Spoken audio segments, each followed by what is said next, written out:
मेरे ठीक पीछे उत्तर प्रदेश के पूर्व मुख्यमंत्री अखिलेश यादव का आवास है। उन्हें आज जयप्रकाश नारायण की 122वीं जयंती पर माल्यार्पण करने जेपीएनआईसी जाना था, लेकिन उनके आवास की तस्वीर पहले मैं आपको दिखा दें तो ये उनके जो सुरक्षाकर्मी हैं वो यहाँ पर मौजूद हैं, लेकिन उनके घर के ठीक बाहर लखनऊ पुलिस ने रोड को बैरिकेड से यहाँ बिल्कुल ब्लॉक कर दिया है।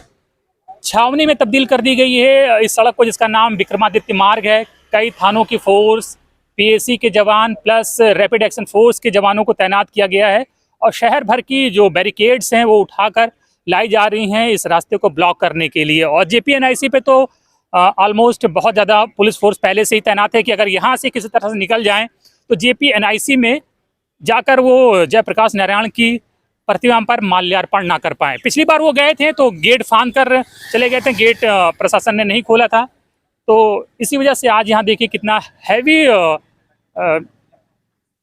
पुलिस लगाई गई है। यहाँ पर सुरक्षाकर्मी लगाए गए हैं, डिप्लॉयमेंट बहुत हैवी किया गया है और कई थानों की फोर्स, पुलिस, पीएसी के जवान, सीनियर ऑफिसर्स यहाँ पर तैनात कर दिए गए हैं। तो जरा इधर भी दिखाइए, हर तरफ आपको चप्पे चप्पे पर वर्दीधारी ही नजर आएंगे और जो ब्लू ड्रेस है रैपिड एक्शन फोर्स की है। तो मतलब इतना भारी इंतजाम किया गया है सिर्फ एक माल्यार्पण को रोकने के लिए। ये अपने आप में बड़ा अजीब है। और देखिए तमाम पुलिस के तमाम अधिकारियों की गाड़ियां हैं, वज्र वाहन बुला लिया गया। वज्र वाहन जो कि बेसिकली होता है दंगा नियंत्रण वाहन। जब सिचुएशन आउट ऑफ कंट्रोल होती है तो उसका वज्र वाहन का इस्तेमाल किया जाता है पानी की बौछार के लिए। और अभी सब पुलिस वाले बहुत चाय पी रहे हैं, बहुत रिलैक्स हैं। और कितनी देर तक रिलैक्स रहते हैं भगवान जाने। तो ये देखिए लगातार अधिकारियों की गाड़ियां जो हैं वो यहाँ आती जा रही हैं, फोर्स लगातार बढ़ाई जा रही है। जैसा मैंने पहले बताया कि लखनऊ के अलग अलग चौक चौराहों के बैरिकेड्स को इकट्ठा किया जा रहा है और यहाँ पर लाकर उसे लगाया जा रहा है, रास्तों को ब्लॉक किया जा रहा है। एसीपी साहब की गाड़ी है, चमका दो भैया, खूब बढ़िया से साफ सफाई बिल्कुल। तो देखिए एसीपी साहब की गाड़ी को चमका रहे हैं और हर तरफ पुलिस के लोगों की गाड़ियाँ, मतलब 150-200 तो पुलिसकर्मी यहाँ यहीं पर तैनात हैं और 150-200 जेपीएनआईसी पे तैनात हैं। रैपिड एक्शन फोर्स की ये दंगा नियंत्रण वाहन यहाँ पर खड़ा हुआ है। और ये अब आ गए हम, इसको बोलते हैं बंदरिया बाग चौराहा। तो बंदरिया बाग चौराहे से लेकर अखिलेश यादव के घर तक देखो मोटरसाइकिल से भी जा गए भाई साहब, जल्दी पहुँचिए, लेट हो गए आप।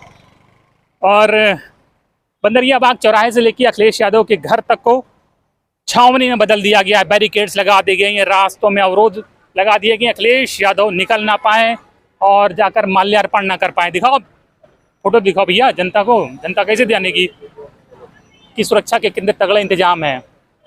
तो गाड़ियां, अधिकारी, पुलिस, बैरिकेड्स, ये एक और एसीपी साहब की गाड़ी खड़ी है। तो ये दिखाया एक बार फिर से, अब आप देखते चलिए, सीधे पहले विजुअल दिखाइए जनता को।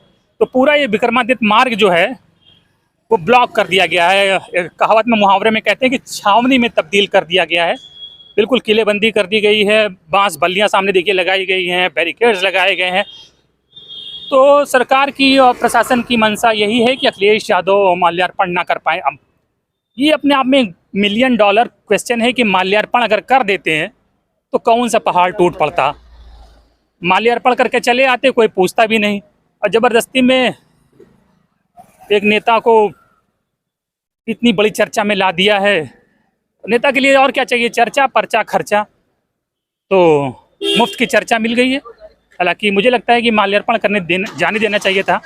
और अखिलेश यादव अगर माल्यार्पण करते हैं तो कोई बहुत ऐसा कोई नहीं, यूपी की पॉलिटिक्स में बहुत चेंज आ जाता। लेकिन अब लग रहा है कि जो हंगामा होगा, नो डाउट अगर बाहर निकलते हैं और जाने की कोशिश करते हैं, जो हंगामा क्रिएट होगा उसका पॉलिटिकल एडवांटेज अखिलेश यादव को ही मिलेगा।